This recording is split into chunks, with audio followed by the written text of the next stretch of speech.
대표적인 보수의 텃밭으로 꼽히는 부산에서는 보궐선거를 포함해 지금까지 9번의 부산시장 선거가 실시됐습니다. 부산 지역 유권자들은 어떤 선택을 해왔는지 짚어봤습니다. 6일 지방선거를 40여일 앞두고 단체장 후보 심사를 진행 중인 가운데 중구와 영도구 지역에서 공천 과정에 대한 반발의 목소리가 터져나오고 있습니다. 지역 주민들이 함께 마을 아이들을 돌보는 육아 나눔터가 마련돼 관심을 모으고 있는데요. 육아와 관련한 정보를 나누고 소통하는 육아 공동체 역할을 하고 있습니다. 사회적 거리두기 전면 해제를 앞두고 부산 지역 코로나 신규 확진자도 감소세가 이어지고 있습니다. 부산 지역 확진자는 59일 만에 5,000명대 아래로 떨어졌습니다.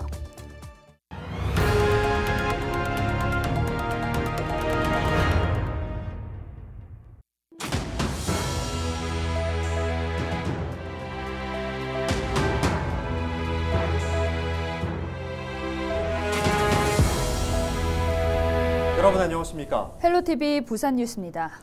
이 부산은 대표적인 보수의 텃밭으로 불리는데요. 네, 실제로 역대 부산시장 선거 결과는 어땠을까요? 안수민 기자가 들여다봤습니다. 보궐선거 2번을 포함해 모두 9번 치러졌던 역대 부산시장 선거. 그중 무려 8번은 보수 후보가 승리했습니다. 민선 1기 부산시장으로 유권자들의 첫 선택을 받은 사람은 보수정당의 기원으로 여겨지는 민주자유당 소속 문정수 후보였습니다. 이어 민선 2기와 3기 선거에서는 민주자유당의 후신 한나라당 소속 안상영 후보가 연이어 당선됐습니다. 하지만 안 시장이 뇌물수수 등의 혐의로 수사를 받게 됐고 수사 중 사망하면서 2004년 첫 부산시장 보궐선거가 치러졌습니다. 이때도 보수정당에 대한 유권자들의 지지는 변함이 없었습니다. 한나라당 소속 허남식 후보가 당선됐고 재선, 3선까지 내리 이기며 10년간 부산시정을 이끌었습니다. 이후 제6회 전국 동시지방선거에서도 승리는 한나라당 소속 서병수 후보에게 돌아갔습니다. 그야말로 보수정당이 독식했던 부산시장 선거. 하지만 4년 전 지방선거에서는 표심이 바뀌었습니다. 더불어민주당 오거돈 후보가 서병수 전 시장을 누르고 진보 진영에서 처음으로 당선된 겁니다. 하지만 오 전 시장은 시장직 수행 2년 만에 성비위 사건으로 불명예 퇴진을 하게 됐고 지난해 치러진 보궐선거에서 국민의힘 박형준 후보가 더불어민주당 김영춘 후보를 28%포인트 차로 따돌리며 당선됐습니다. 최근 대선 결과에서도 부산 16개국은 모두 국민의힘 윤석열 당선인의 득표율이 민주당 이재명 후보 득표율보다 높았습니다. 헬로TV 뉴스 안수민입니다. 더불어민주당 공천관리위원회가 6일 지방선거에 나설 부산시장 후보로 변성환 전 부산시장 권한대행을 단수 추천했습니다. 변 전 권한대행은 15일 오후 부산시 선거관리위원회에서 예비후보 등록을 마치고 본격적인 선거운동에 들어갔습니다. 변 전 권한대행은 부산시를 시민행복 플랫폼으로 만들겠다며 부산의 운명을 바꿀 청사진을 제시하고 시민이 주인인 부산과 시민의 권리가 완성되는 부산을 만들겠다는 출마 소회를 밝혔습니다. 네, 6일 지방선거를 앞두고 각 당마다 기초단체장 후보 심사가 진행 중인 가운데 중구와 영도구 지역에서 반발의 목소리가 나오고 있습니다. 영도구청장 선거 출마를 선언한 국민의힘 김원성, 이상호 예비후보는 15일 기자회견을 열고 중구와 영도구 황보승희 당협위원장이 특정 후보를 단수 공천하기 위해 경선을 시키려는 부산 공관위에 압력을 행사하고 있다며 이를 즉각 중단할 것을 촉구했습니다. 국민의힘 소속으로 중구청장 선거에 나선 윤정훈 예비후보도 당협위원장이 논란에 휩싸인 특정 후보를 단수 추천하려고 한다고 비판하며 공정한 경선을 촉구했습니다. 더불어민주당에서는 박성윤 예비후보가 민주당 부산시당 공관위 공천 결과에 불복해 중앙당 재심을 신청했습니다. 박 예비후보는 민주당 부산시당에서 바른 공천과 경선 실시를 주장하며 1인 시위에 들어갔습니다. 부산의 한 초등학교 교사가 수업 시간에 성희롱 발언을 했다는 신고가 접수돼 경찰이 수사에 착수했습니다. 연제경찰서에 따르면 초등학교 교사 A씨는 지난달 수업 시간에 학생들을 상대로 특정 신체 부위에 대해 부적절한 발언을 했다는 혐의를 받고 있습니다. 부산교육청은 해당 민원을 접수한 뒤 학생 전수조사를 거쳐 경찰에 수사를 의뢰했습니다. 경찰은 A씨의 발언이 아동복지법상 성적 학대 행위에 해당한지 등을 조사할 예정이라고 밝혔습니다. 인터넷에서 중고 물품을 판매한다고 속여 돈만 가로챈 남성이 편의점에 가방을 두고 가는 바람에 경찰에 붙잡혔습니다. 중고거래사비범 A씨는 지난달 23일 동래구의 한 편의점에 들렀다 가방을 놓고 갔습니다. 가방을 습득했다는 신고를 받고 출동한 경찰은 가방 안에서 휴대전화를 찾아 부재중 번호로 전화를 걸면서 가방 주인이 중고거래 사기범임을 직감했습니다. 경찰은 주변 CCTV 영상을 확인한 뒤 추적을 시작했고 인근 호텔에서 A씨를 검거했습니다. 동래경찰서는 A씨에게 사기를 당했다는 피해자는 무려 110명, 피해액은 5천만 원에 달한다고 밝혔습니다. 사회적 거리두기 전면 해제를 앞두고 부산 지역 코로나 신규 확진자도 감소세로 이어지고 있습니다. 14일 0시 기준 부산의 일일 확진자는 4,500여 명으로 지난 2월 15일 이후 59일 만에 5,000명대 밑으로 떨어졌습니다. 또 일일 확진자도 열흘 연속 4자릿수 확진자를 이어가고 있습니다. 위중증 환자도 56명으로 줄어 중환자 병상 가동률도 50%로 감소했습니다. 또 재택치료 확진자도 4만 4천 명으로 줄었습니다.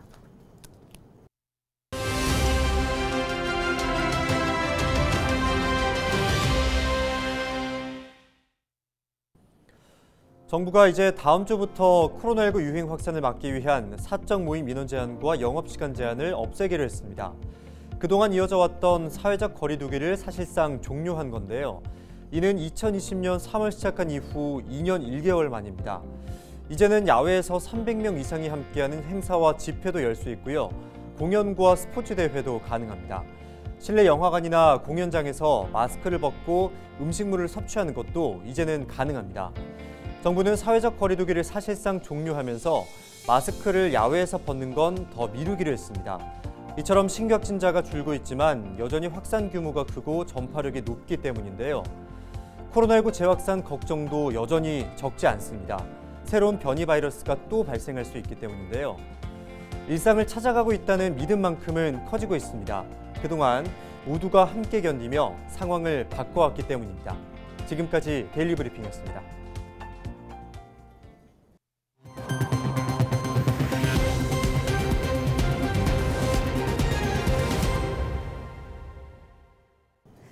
아이 한 명을 키우려면 온 마을의 힘이 필요하다라는 아프리카 속담이 있죠.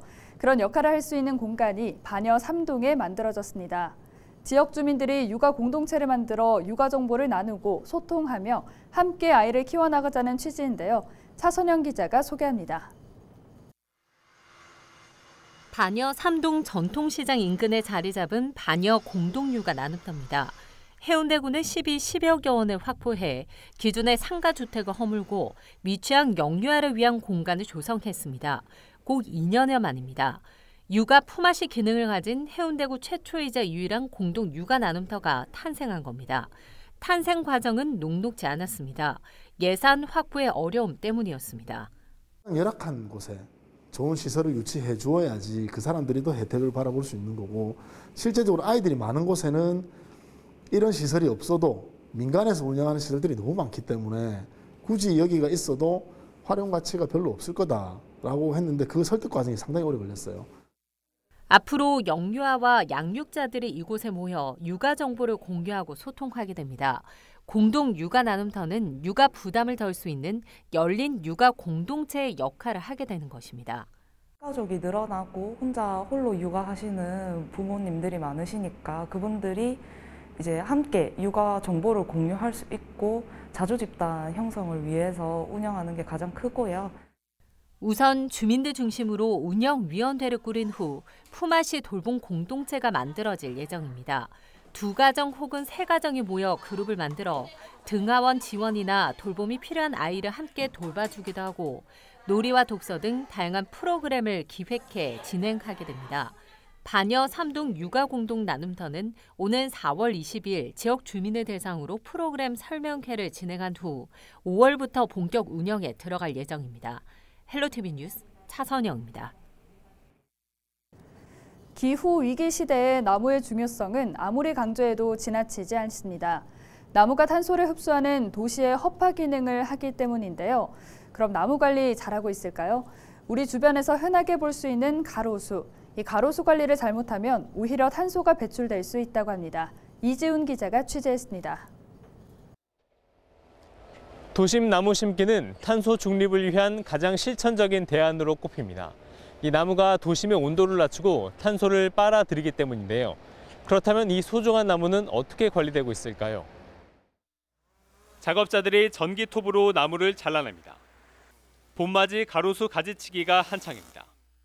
나무가 너무 비대해지면 안전사고가 일어날 수 있거든요. 나무가 이게 무거워져가지고 나무 가지고 떨어질 수도 있고. 가지가 싹둑 잘려 앙상한 모습만 남았습니다. 무리한 가지치기는 나무의 생장을 위협하는데 봄마다 이루어지는 가지치기 때문에 말라 죽는 가로수가 전국적으로 해마다 16,000그루나 됩니다. 가지치기는 우리에게도 해가 됩니다. 나무는 공중에 떠도는 이산화탄소를 흡수해 산소와 탄소로 분리한 후 산소는 내보내고 탄소는 체내에 저장합니다. 그런데 나무를 잘라버리면 나무에 저장된 탄소가 고스란히 방출됩니다.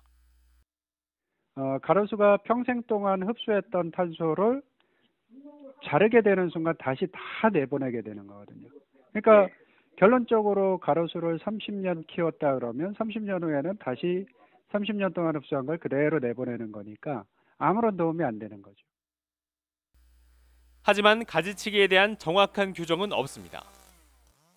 나무를 관리하는 그 관행이 나무의 생명에 어느 정도 위협이 되는 수준 또는 나무의 어떤 그 성장에 있어서 무리가 되는 것까지는 지금 관리가 안 되는 건데요. 파리나 뉴욕 같은 대도시의 경우 나무가 성장할수록 가지치기를 줄이지만 우리나라는 이와 정반대입니다. 전문가들은 탄소 중립을 위해선 나무를 심는 것만큼이나 관리 방식에 대한 고민이 필요하다고 말합니다. 헬로티비 뉴스 이지훈입니다. 동의대학교가 제1기 메타버스 서포터즈를 발족했습니다. 동의대학교 메타버스 서포터즈는 가상 캠퍼스 구축과 가상 공간에서의 캠퍼스 투어 및 학교 소개, 메타버스 기반의 각종 행사를 담당하게 됩니다. 동의대는 특성화 사업의 일환으로 지난해부터 가상 캠퍼스 일부를 구축하고 졸업식과 입학식을 진행했으며 학생들의 만족도가 높아 서포터즈를 창단했다고 밝혔습니다. 네, 부산진구 일자리 창출 교육지원센터가 지역 일자리 확대에 큰 효과가 있는 것으로 나타났습니다. 지난 2020년 일자리 창출센터 수료자 123명 가운데 62명이 취업하고 8명은 창업에 성공했습니다. 또 지난해 수료한 152명 가운데 51명이 취업했고 19명이 창업을 한 것으로 조사됐습니다. 부산진구 일자리 창출센터에서는 매월 도배와 건축도장, 징크 시공 등 건설 기술 인력 양성 교육을 실시하며 수료자에게는 취업과 창업 등을 지원합니다. 수강 신청은 매월 선착순으로 지역민이면 누구나 무료로 교육을 받을 수 있습니다. 지역사회 통합 돌봄 사업인 기장 OK 돌봄 사업이 전 읍면으로 확대됩니다. 기장 OK 돌봄 사업은 부산형 통합 돌봄 사업의 기장형 모델로 주민들이 살던 곳에서 건강한 노후를 보낼 수 있도록 일상생활의 보건복지 통합 서비스를 주민들에게 제공하는 것입니다. 기장구는 요양돌봄과 보건의료, 주거지원, 인프라 구축 등 4개 분야의 9개 사업으로 다양한 통합돌봄 서비스를 제공한다고 밝혔습니다. 올해 1분기 엄군과 반여 농산물 시장 그리고 대형마트와 백화점 등에서 판매 중인 농산물 752건을 심사한 결과 전체 3.3%인 22건에서 잔류농약이 허용 기준치를 초과한 것으로 나타났습니다. 종류별로는 깻잎 등 엽채류 16건, 부추 등 엽경채류 4건, 허브류 4건 등으로 조사됐습니다. 잔류농약 성분은 살충제 10종과 살균제 8종이었습니다. 보건환경연구원은 적발된 농산물을 전량압류에 폐기하고 생산자에 대해서는 행정 처분하도록 관할 행정기관에 통보했습니다.